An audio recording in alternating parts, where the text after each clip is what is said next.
السلام علیکم. Good to have you at Urdu audio books. حاضر خدمت ہے قیصرہ حیات کا ناول پلِ صراط، ایپیسوڈ 25. نگین کی طبیعت بہت زیادہ خراب رہنے لگی تھی. مسٹر اینڈ مسز جواد سے پاگلوں کی طرح مختلف ہاسپٹلز اور ڈاکٹروں کے پاس لے کر جا رہے تھے، اور ہر ایک کی جانب سے مایوس کن جواب ملتا تھا. جواد صاحب ڈاکٹر ثقلین کے پاس بھی مشورے کے لیے گئے تھے. ڈاکٹر ثقلین اور ڈاکٹر برلاس نے اپنی پوری ٹیم کے ساتھ نگین کی تمام میڈیکل رپورٹس کا بھرپور جائزہ لیا تھا، اور ان کا جواب بھی کوئی تسلی بخش نہیں تھا. ڈاکٹر ثقلین، اگر میں نگین کو امریکہ، انگلینڈ یا کسی بھی ایسے ملک میں لے جاؤں جہاں جدید طریقہ علاج، میڈیسنز یا آپریشن سے اس کی صحت یابی ممکن ہو، تو میں وہاں لے جانے کو تیار ہوں. پلیز پلیز مجھے گائیڈ کیجیے. میں اپنی بیٹی کو بچانے کے لیے کچھ بھی کرنے کو تیار ہوں. جواد صاحب نے قدرے بھرائی ہوئی آواز میں کہا، سوری، ان کا علاج کہیں بھی ممکن نہیں. اگر ہاسپٹل میں ممکن ہوتا تو ہم خود ایسے ہاسپٹل سے رابطہ کرتے، مگر ڈاکٹر ثقلین نے مایوسی سے جواب دیا. مگر کیوں؟ آخر کوئی تو وجہ بتائیے. کوئی بھی وجہ نہیں بتاتا. جواد صاحب جھنجھلا کر بولے، دراصل قدرت نے انسان کے جسم کا نظام اس قدر پیچیدہ اور حساس بنایا ہے کہ انسانی عقل دنگ رہ جاتی ہے. قدرت نے اس کے ڈائجسٹو سسٹم کو بہت حیران کن بنایا ہے. یہ ایک مخصوص مقدار میں چیزوں کو ناخالص حالت میں قبول کر سکتا ہے. پہلے تو یہ نظام خود ہی امپیورٹیز کو صاف کرنے کی کوشش کرتا ہے. جب وہ مقدار حد سے بڑھنے لگتی ہے تو پھر یہ بیمار ہو جاتا ہے، اور جب احتیاط و علاج نہ کیا جائے تو یہ نظام ڈیمیج ہو جاتا ہے. نگین نے بہت چھوٹی عمر میں ڈرنک کرنا شروع کی. شاید یہ آپ کے نالج میں ہے یا نہیں. پھر ان کو کسی نے روکا بھی نہیں، اور اس کے بعد ایک انتہائی ارریشنل کام یہ کیا کہ وہ وسکی کے ساتھ دوسری مختلف قسم کی وائنز مکس کر کے ڈرنک کرتی رہیں. ان کا معدہ اور جگر پہلے ہی خراب تھا. ایسی مکسڈ شراب میں الکوہل کی مقدار بہت زیادہ بڑھنے سے ان کا جگر پوری طرح ڈیمیج ہو گیا ہے. اس میں کینسر پھیل چکا ہے، اور اس کو ریموو کرنا ناممکن ہے. ڈاکٹر برلاس نے تفصیل سے انہیں بتایا. کینسر؟ جواد احمد حیرت سے چلائے. اور یہ بہت زیادہ پھیل چکا ہے. ڈاکٹر برلاس نے آہ بھر کر کہا. اوہ گاڈ! جواد احمد نے اپنے دونوں ہاتھوں کی انگلیوں کو ایک دوسرے میں پیوست کر کے انہیں شدت سے دبایا، جیسے وہ اپنے اندر کی دکھی کیفیت کا اظہار کر رہے ہوں. شراب ہمیشہ صحت کو برباد کرتی ہے، جلدی یا بدیر، لیکن اس کے اثرات ہمیشہ بیماری کی صورت میں ظاہر ہو کر رہتے ہیں. نہ جانے کیوں ہم لوگ اس اہم بات کو نظر انداز کر دیتے ہیں. ڈاکٹر برلاس نے کہا. میں کیا کروں؟ کیا میں ہاتھ پہ ہاتھ رکھے اسے مرتا ہوا دیکھوں؟ I can't do it. جواد احمد بری طرح سے سکنے لگے. ہم ہر ممکن طریقے سے ان کی زندگی کو ان کی ڈیتھ تک سموتھ بنانے کی کوشش کریں گے. ڈاکٹر برلاس نے ان کا کندھا تھپتھپاتے ہوئے کہا. ڈیتھ؟ ڈاکٹر، آپ کیسے ڈیتھ کی بات کر رہے ہیں؟ میری بیٹی مر جائے گی. نو نو، میں اسے مرنے نہیں دوں گا. جواد احمد قدرے جذباتی ہو کر چلانے لگے. یہ حقیقت ہے. نگین کے پاس بہت کم وقت ہے، اور آپ کو یہ وقت بہت حوصلے اور صبر سے برداشت کرنا ہے، اور یہ وقت یہ بہت اذیت میں گزاریں گی، مگر ہم کوشش کریں گے کہ وہ... ڈاکٹر ثقلین نے انہیں تسلی دینے کی کوشش کی. امپاسبل! میں اسے اپنی آنکھوں کے سامنے مرتا ہوا کیسے دیکھوں گا؟ نہیں، میں ایسا نہیں کر سکتا. Never never! جواد احمد پھوٹ پھوٹ کر رونے لگے. پلیز حوصلہ کریں، ہم سب بے بس ہیں. اگر کسی طرح بھی نگین کا علاج ممکن ہوتا تو ہم ضرور کرتے، مگر وہ ہمارے پاس بیماری کی آخری سٹیج میں لائی گئی ہیں. ہم کچھ نہیں کر سکتے. ڈاکٹر برلاس نے انہیں محبت سے اپنے ساتھ لگا کر سمجھانے کی کوشش کی. میں کیسے اسے مرتا ہوا دیکھوں گا؟ She is very talented, intelligent and, اور پھر وہ سسکنے لگے۔ کاش آپ اس کی ایکٹیویٹیز اینڈ ہیبٹس پہ نظر رکھتے تو شاید یہ سب نہ ہوتا۔ ڈاکٹر برلاس نے انتہائی سنجیدگی سے کہا، یس، اٹس مائی فالٹ۔ میں نے اسے اس طرح کی لبرٹی دی تھی، اور پھر میں اور میری وائف بھی اس کے سامنے اکثر ڈرنک کرتے تھے۔ Yes, it is my fault. Fault?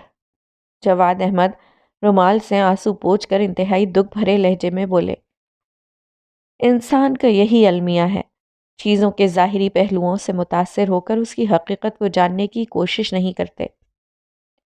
Doctor ثقلین اسی لیے میگزینز اور اخبارات میں تمام انٹاکسیکیٹڈ اشیاء کی برائیوں اور ان سے جنم لینے والی بیماریوں کے بارے میں لکھتے رہتے ہیں تاکہ لوگوں کو اویئرنیس ہو، مگر لوگ جان بوجھ کر حقائق کو نظر انداز کرتے ہیں، اور جب ذہنی اور جسمانی طور پر بالکل مفلوج اور بیمار ہو جاتے ہیں تب روتے اور افسوس کرتے ہیں۔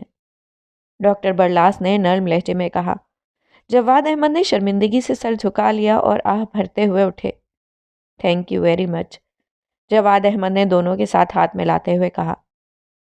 ہمت اور حوصلے سے کام لیجیے۔ Life is very uncertain. کسی بھی لمحے کسی کے ساتھ کیا کچھ ہو جائے کسی کو معلوم نہیں ہوتا۔ انسان کو ہر بات کے لیے اپنے آپ کو ذہنی طور پر تیار رکھنا چاہیے۔ ڈاکٹر برلاس نے جواد احمد کا کندھا تھپتھپاتے ہوئے کہا، آپ لوگ بہت اچھے انسان ہیں، دوسروں کے دکھوں کو محسوس کرنے والے، ان کا علاج کرنے والے۔ God bless you all. Jawad Ahmed نے گہری سانس لیتے ہوئے کہا۔ God bless you too, doctor Saqlain نے کہا۔ Thank you, and please inform your wife about Nageen.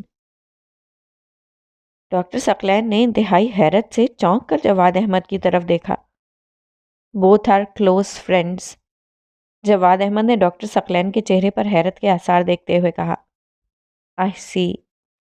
Doctor Saqlain نے آہستہ آواز میں جواب دیا، اوکے بائے۔ جواد احمد دونوں سے ہاتھ ملا کر انہیں خدا حافظ کہہ کر باہر نکل آئے۔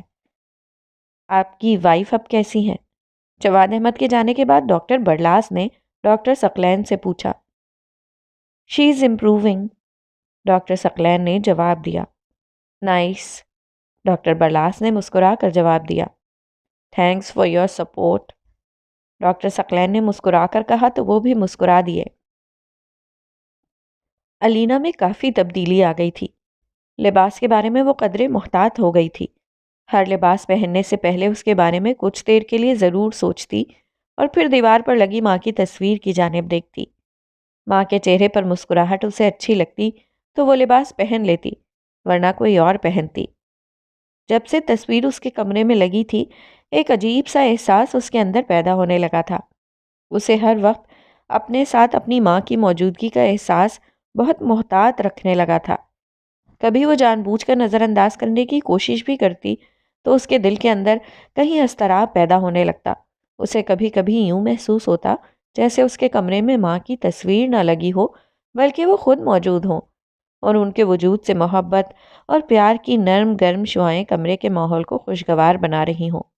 اسے زندگی کا احساس ہونے لگتا، اچانک محبت کا احساس ہونے لگتا، اور محبت کی اس فضا میں وہ اپنے آپ کو قدرے پرسکون محسوس کرنے لگتی۔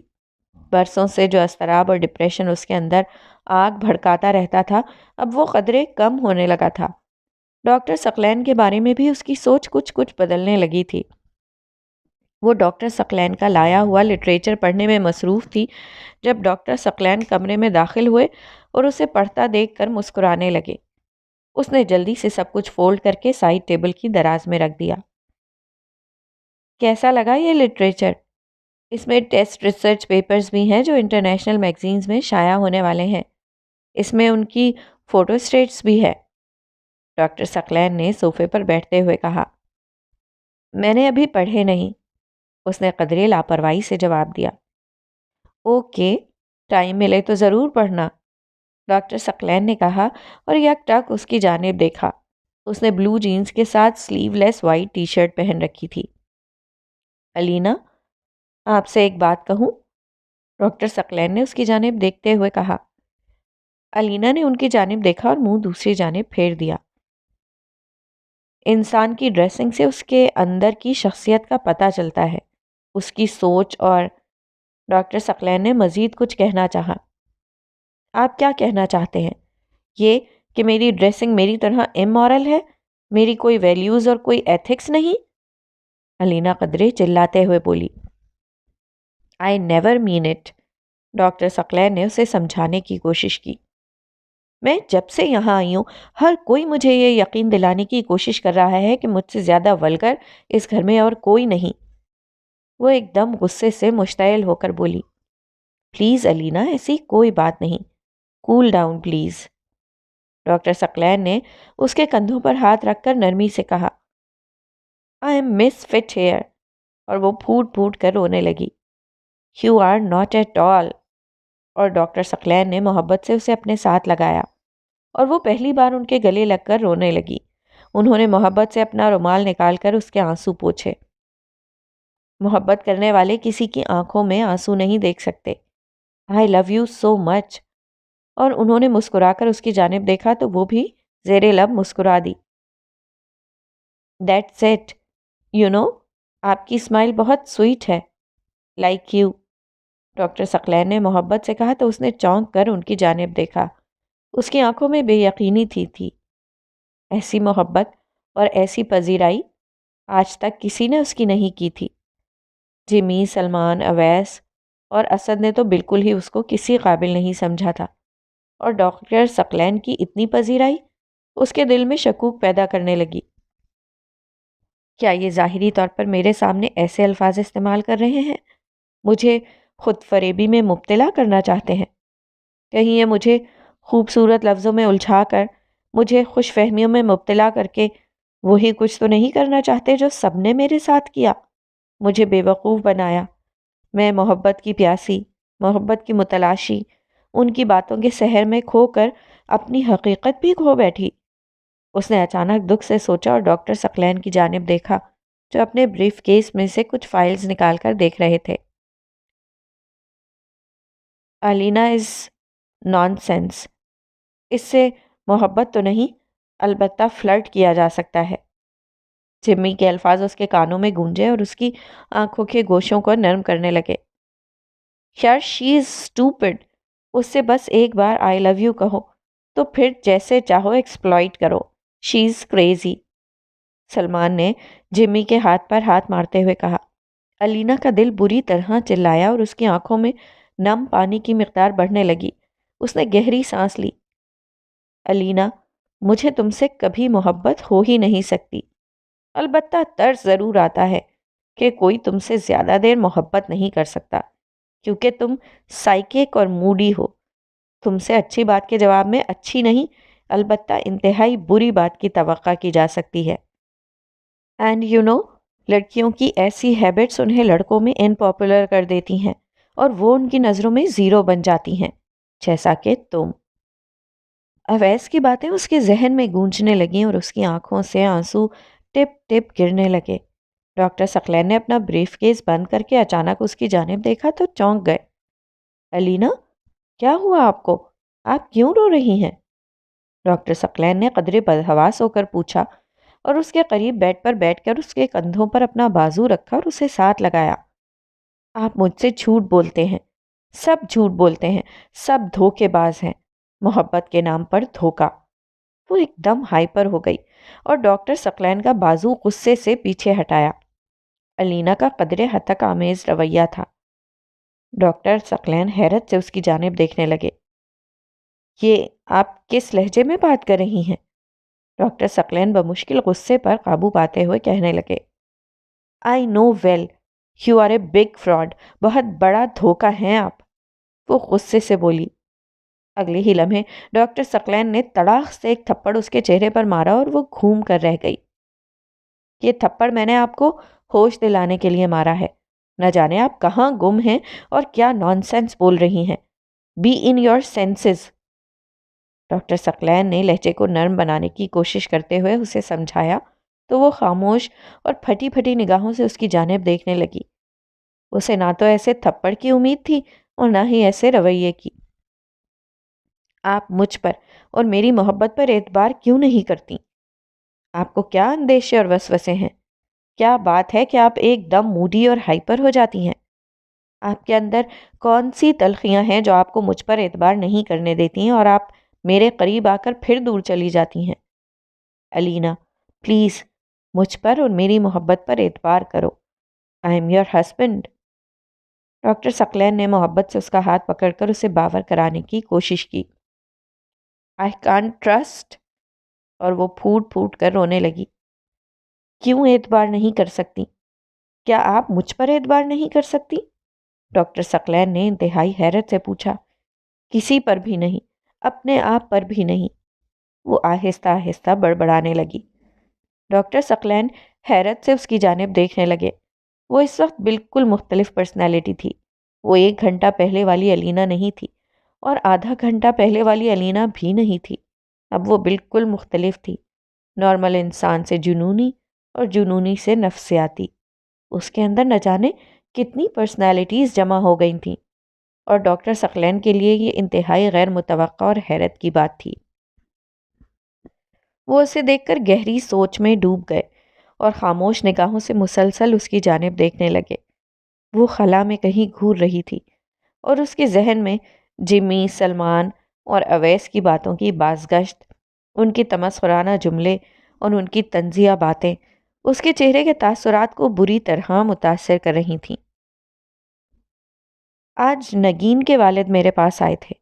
نگین بہت بیمار ہے۔ ڈاکٹر ثقلین نے جان بوجھ کر اس کی توجہ ہٹانے کے لیے کہا تو اس نے چونک کر ڈاکٹر ثقلین کی جانب دیکھا۔ نگین؟ کیا ہوا نگین کو؟ وہ تو بالکل ٹھیک تھی۔ علینا نے ایک دم چونک کر پوچھا۔ وہ بہت بیمار ہے، اسے لیور کینسر ہے۔ ڈاکٹر ثقلین نے آہستہ آہستہ اسے بتایا۔ Liver cancer? وہ حیرت سے بڑبڑانے لگی، جیسے اسے یقین نہ آ رہا ہو۔ اس کی آنکھیں حیرت سے کھلی ہوئی تھیں۔ ہاں، اور کینسر بھی آخری سٹیج پر ہے۔ کسی بھی وقت ڈیتھ ہو سکتی ہے۔ ڈاکٹر ثقلین نے انتہائی سنجیدگی سے آہستہ آہستہ اسے بتایا۔ ڈیتھ؟ اس نے انتہائی حیرت سے پوچھا۔ ہاں، ڈاکٹر ثقلین نے گہری سانس لیتے ہوئے کہا۔ نگین کی ڈیتھ؟ نو نو، نیور، یہ کبھی نہیں ہو سکتا۔ یہ جھوٹ ہے، اسے کیسے کینسر ہو سکتا ہے؟ امپاسبل، وہ خود ہی بڑبڑانے لگی۔ وہ بہت زیادہ ڈرنک کرنے سے اسے کینسر ہوا ہے۔ ڈاکٹر ثقلین نے اس کی طرف بغور دیکھتے ہوئے کہا تو وہ حیرت سے ان کی جانب دیکھنے لگی۔ ڈرنک سے؟ اس نے چونک کر پوچھا۔ ہاں، میں نہیں مانتی، بہت سے لوگ ڈرنک کرتے ہیں، سب زندہ ہیں، سب چلتے پھرتے ہیں، پھر نگین کیسے مر سکتی ہے؟ وہ نہیں مر سکتی، وہ حیرت سے بولی۔ سب بیمار ہوتے ہیں جو ڈرنک کرتے ہیں، کسی کا معدہ، کسی کا جگر، کسی کے گردے، کسی کا دل، کسی کا دماغ اور کسی کا خون، مگر سب بیمار ضرور ہوتے ہیں، چاہے وہ بیمار نظر نہ آتے ہوں۔ ڈاکٹر ثقلین نے معنی خیز انداز میں اس کی جانب دیکھتے ہوئے کہا۔ مگر نگین اتنی جلدی کیسے مر سکتی ہے؟ ابھی تو اسے MBA کے فائنل ایگزامز ہونے والے تھے، ابھی تو اس کی شادی بھی ہونی تھی اور اس نے پڑھنے کے لیے امریکہ بھی جانا تھا۔ اس نے تو… اور ایک دم علینا پھوٹ پھوٹ کر رونے لگی۔ پلیز علینا، اپنے آپ کو سنبھالیں، اپنے آپ کو سمجھائیں۔ ڈیتھ انسان کی ساری پلاننگ میں کبھی بھی مدت کو شامل نہیں کرتا، اور جب موت ایک حقیقت بن کر سامنے آتی ہے تو انسان خود ہی چونک جاتا ہے۔ اسے خود بھی یقین نہیں آتا، وہ دوسروں کو بھی نہیں، مگر یہ ایک حقیقت ہے۔ ڈاکٹر ثقلین نے آہ بھر کر کہا۔ میں کیسے یقین کروں؟ نگین میرے ساتھ باتیں کرتی تھی، میرے ساتھ ہنستی تھی، میرے دکھ شیئر کرتی تھی، اور نگین نہیں رہے گی؟ I can't accept it۔ اس کے لیے نگین کی موت کی خبر جتنی روح فرسا تھی اتنی ہی ناقابل قبول بھی تھی۔ چلتی پھرتی، باتیں کرتی، اس کے ساتھ ڈرنک کرتی، پیک بناتی نگین اس کی آنکھوں کے سامنے گھومنے لگی۔ اس کی پرسنالٹی میں چارم تھا، اس کی باتوں میں ایک خاص اسٹائل تھا، وہ چیزوں کو اپنے مخصوص زاویے سے دیکھتی تھی۔ اس کی سوچ، اس کی باتیں، اس کا لب و لہجہ، سب کچھ مختلف اور بہت پرکشش تھا۔ اور وہ نگین مر جائے گی؟ اس کے ممی ڈیڈی اس سے بہت محبت کرتے ہیں، وہ اسے کیسے مرنے دیں گے؟ وہ بھی تو ان سے بہت محبت کرتی تھی، کیسے اس کے بغیر رہ سکے گی؟ الینا سوچ سوچ کر رونے لگی۔ کیا نگین آپ کی کلوز فرینڈ ہیں؟ ڈاکٹر ثقلین نے اسے نگین کے لیے یوں شدت سے روتے دیکھ کر پوچھا تو اس نے چونک کر ان کی جانب یوں دیکھا جیسے انہوں نے کوئی انتہائی عجیب اور انہونی بات پوچھ لی ہو۔ لگتا ہے آپ کو نگین سے بہت محبت ہے، ڈاکٹر ثقلین نے پھر پوچھا تو وہ اور شدت سے رونے لگی، جیسے اس سے یہ غم سنبھالا نہ جا رہا ہو، اس کے دل کے اندر غم اور دکھ کا ایک طوفان حشر برپا کر رہا ہو۔ اس کے پیٹ میں مروڑ سے اٹھنے لگے، وہ ہچکیاں لینے لگی۔ پلیز الینا، اپنے آپ کو سنبھالیں، مجھے محسوس ہو رہا ہے کہ آپ ان سے بہت محبت کرتی ہیں، جن سے محبت کرتے ہیں ان کے لیے دل سے دعائیں بھی کرتے ہیں، ہو سکتا ہے آپ کی دعاؤں میں اثر ہو۔ اور ڈاکٹر ثقلین یوں رکے جیسے اگلے جملے کی صداقت پر انہیں یقین نہ ہو، یا کہنے سے ڈر رہے ہوں کہ کہیں الینا اس پر یقین ہی نہ کر لے، اور وہ اپنا ہونٹ کاٹنے لگی۔ الینا روتی رہی اور وہ اس کا ہاتھ پکڑ کر اسے تسلی دینے کی کوشش کرتے رہے۔ دعا کریں، سچے دل کے ساتھ، پورے خلوص اور محبت کے ساتھ، شاید کوئی معجزہ ہو جائے۔ ڈاکٹر ثقلین نے جلدی سے جملہ ادا کیا اور خاموش ہو گئے۔ الینا نے چونک کر ان کی جانب دیکھا جیسے یقین اور بے یقینی کی کیفیت میں ہو۔ کیا معجزے دعاؤں سے وابستہ ہوتے ہیں؟ اس نے حیرت سے سوچا۔ نہیں، اس کی دعائیں کبھی پوری نہیں ہوئیں۔ وہ سوچ کر پھر رونے لگی۔ ایسے نہیں کہتے، ڈاکٹر ثقلین نے حیرت سے اس کی جانب دیکھا اور پھر اس کا ہاتھ اپنے ہاتھوں میں لے کر سہلایا۔ آپ دعا کریں، ہو سکتا ہے کہ… وہ پھر رک گئے، جیسے کسی ناممکن بات کے ممکنہ ہونے میں انہیں بھی شک ہو رہا ہو، اور الینا کی یہ دعا بھی پوری نہ ہوئی تو وہ مایوس ہو جائے گی، اور وہ اسے پھر مایوسی کے کنویں میں دھکیلنا نہیں چاہتے تھے۔ الینا سسکتی رہی اور وہ اسے دلاسے دیتے رہے۔ ہم دونوں نگین سے ملنے چلیں گے، لیکن وعدہ کریں آپ وہاں جا کر روئیں گی نہیں، اس طرح وہ اور ڈسٹرب ہو جائے گی۔ ہمیشہ مریض کے پاس بیٹھ کر پر امید باتیں کرنی چاہیے، یہ اللہ کے نبی صلی اللہ علیہ وآلہ وسلم کا بھی فرمان ہے۔ ڈاکٹر ثقلین نے نرم لہجے میں کہا تو وہ خاموش ہو گئی۔ پلیز اپنے آپ کو کمپوز کریں، زندگی کی طرح موت کو بھی اٹل حقیقت سمجھ کر قبول کریں۔ اگر ہم زندہ ہیں اور سانس لے رہے ہیں تو ہماری سانسیں رک بھی سکتی ہیں، اور اسی کا نام موت ہے۔ جب آپ اپنے آپ کو نارمل کر لیں گی تو ہم نگین کو ملنے چلیں گے، مگر آپ کو جلدی نارمل ہونا پڑے گا کیونکہ نگین کے پاس شاید زیادہ وقت نہ ہو۔ ڈاکٹر ثقلین نے آہستہ آواز میں کہا تو الینا نے پھر چونک کر ان کی جانب دیکھا اور آنسو پھر اس کی آنکھوں سے گرنے لگے۔ بس اب اور نہیں، ڈاکٹر ثقلین نے اپنی انگلی کی پورٹ سے اس کے آنسو صاف کرتے ہوئے کہا تو اس نے نم آنکھوں سے ان کی جانب دیکھا اور سر جھکا لیا۔ اب آپ آرام کریں، مجھے بھی ایک اہم اسائنمنٹ تیار کرنی ہے۔ ڈاکٹر ثقلین نے اپنا بریف کیس اٹھاتے ہوئے کہا اور کمرے سے باہر نکل گئے۔ الینا کی ہسٹری میں ضرور کچھ ایسے مس ہیپس ہوئے ہیں جنہوں نے اس کی پرسنالٹی کو شیڈڈ کر کے رکھ دیا ہے، مجھے ان کی ریزنز جاننے کی کوشش کرنی چاہیے۔ ڈاکٹر ثقلین نے کمپیوٹر پر اسائنمنٹ تیار کرتے ہوئے سوچا۔ الینا ساری رات بے حد مضطرب رہی، اسے ایک پل بھی سکون نہیں مل رہا تھا، نہ نیند آ رہی تھی اور نہ ہی دل کو قرار مل رہا تھا۔ نگین کی باتیں، نگین کی سرگوشیاں، نگین کی مسکراہٹیں، اس کا چلنا پھرنا، ایک ایک لمحہ، ایک ایک پل جو دونوں نے اکٹھے گزارا تھا، اس کی آنکھوں کے سامنے گھوم رہا تھا۔ وہ جب بہت زیادہ مضطرب ہو جاتی تو بیڈ پر سے اٹھ کر بیٹھ جاتی، کمرے میں چکر لگانا شروع کر دیتی، بار بار ماں کی تصویر کے سامنے جا کر رک جاتی اور نم آنکھوں سے تصویر کی جانب دیکھتی رہتی۔ مما، آپ نگین کے لیے دعا کریں، سب کہتے ہیں آپ بہت نیک تھیں، آپ کی دعائیں پوری ہوتی تھیں، لوگ آپ سے دعائیں کرواتے تھے، پلیز میری دوست کے لیے بھی دعا کریں، وہ بہت اچھی ہے، بہت اچھی، میری ایک ہی تو دوست ہے اور وہ بھی مر جائے گی، میں اس کے بغیر کیسے زندہ رہوں گی؟ اور وہ تصویر سے لپٹ کر رونے لگی۔ روتے ہوئے اس نے تصویر کو بغور دیکھا، اور اسے یوں لگا جیسے مما کی آنکھوں میں بھی آنسو ہوں اور انہیں بھی نگین کے بارے میں سن کر بہت افسوس ہو رہا ہو۔ مما، آپ اس کے لیے دعا کریں گی نا؟ اس نے روتے ہوئے تصویر کی جانب دیکھ کر سوچا۔ ہاں، میں ضرور دعا کروں گی۔ اسے یوں محسوس ہوا جیسے مما اسے دلاسا دے رہی ہوں، اور وہ آہستہ آہستہ پرسکون ہونے لگی اور بستر پر آ کر بیٹھ گئی اور تکیے کے ساتھ ٹیک لگا کر آنکھیں بند کر لیں۔ آپ دعا کریں، ہو سکتا ہے کہ نیم مدہوشی میں ڈاکٹر ثقلین کی آواز کہیں سے گونجی۔ میری دعائیں پوری نہیں ہوتی، وہ زیر لب بڑبڑائی۔ عشت ایسے نہیں کہتے، کہیں سے کسی نے سرگوشی کی۔ ہاں، کبھی پوری نہیں ہوتی۔ میں نے جب بھی دعا کی کبھی پوری نہیں ہوئی۔ مما کے مرنے کے بعد ان کے زندہ ہونے کی دعا کرتی تھی، وہ بھی پوری نہیں ہوئی۔ میں ندرت آنٹی کے مرنے کی دعا کرتی تھی، وہ بھی پوری نہیں ہوئی۔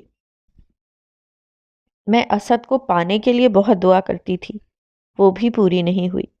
کبھی بھی کوئی دعا پوری نہیں ہوئی، اور نگین کے لیے بھی میری کوئی دعا پوری نہیں ہوگی۔ اس نے بند آنکھوں سے ہی سوچا۔ جن سے محبت کرتے ہیں ان کے لیے دعائیں کرتے ہیں۔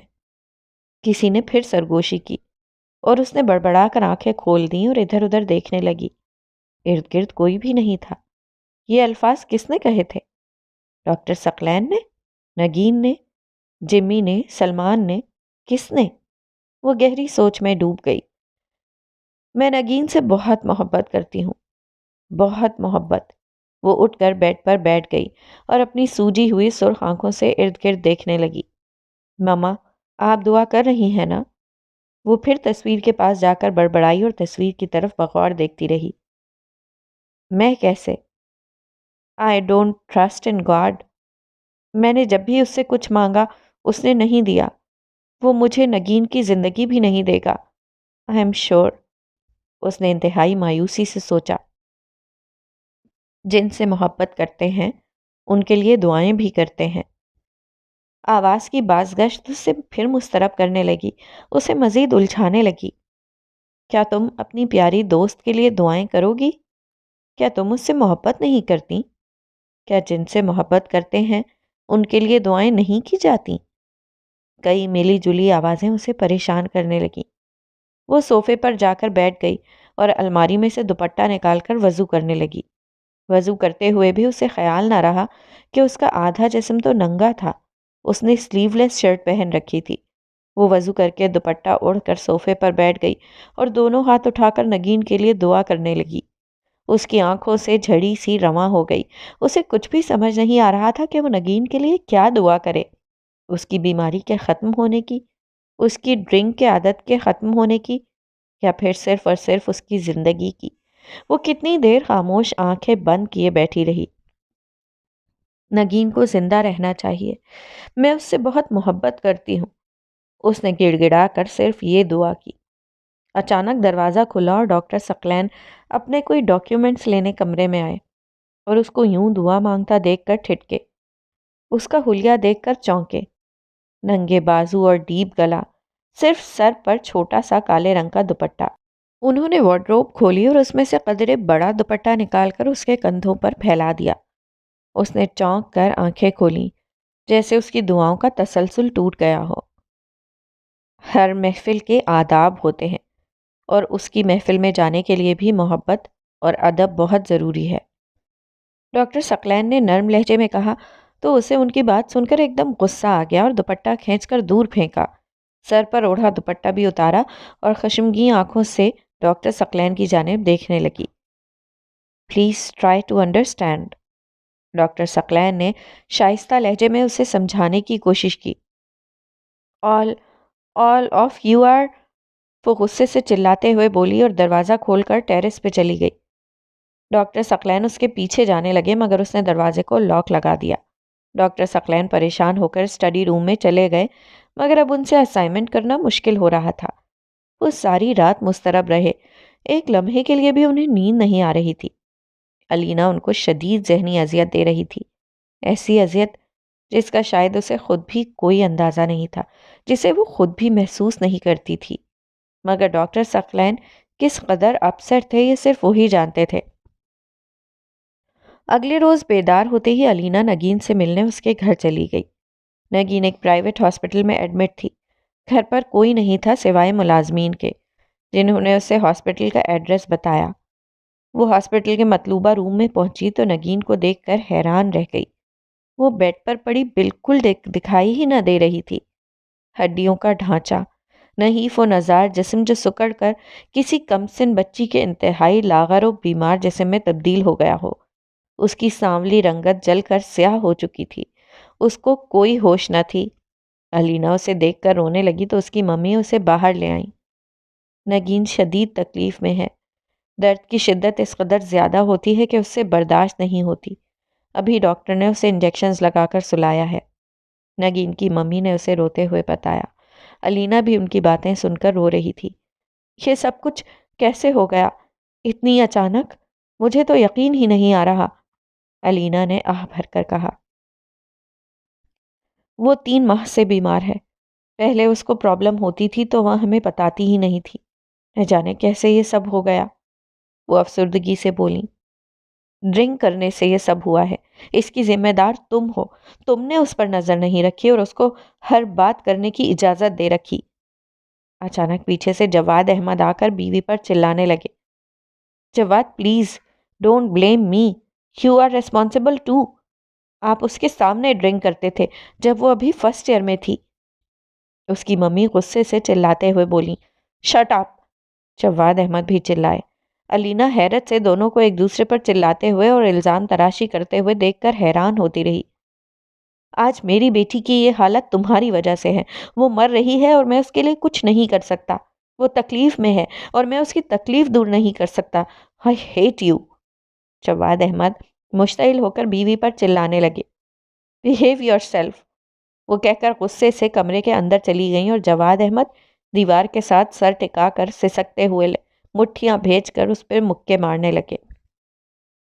Please uncle don't do it, Nageen کے لیے دعا کریں۔ بے اختیار اس کے منہ سے نکلا اور وہ خود ہی چونک گئی۔ میری دعائیں اب اس کو نہیں بچا سکتی، وہ مایوسی سے روتے ہوئے بولے تو علینا خاموش ہو گئی۔ وہ کمرے میں جا کر نگین کو دیکھتی رہی اور روتی رہی۔ کافی دیر بیٹھنے کے بعد وہ واپس آ گئی۔ اس کا دل بے حد پریشان ہو رہا تھا۔ وہ گھر واپس نہیں جانا چاہتی تھی۔ اس نے اپنی گاڑی کا رخ بے خیالی میں اپنے ماں باپ کے گھر کی جانب موڑ دیا۔ وہ اس قدر اپسیٹ تھی کہ اسے کچھ سمجھ میں نہیں آ رہا تھا کہ وہ وہاں کیوں جا رہی ہے۔ وہ بس جا رہی تھی، اسے خبر بھی نہیں تھی۔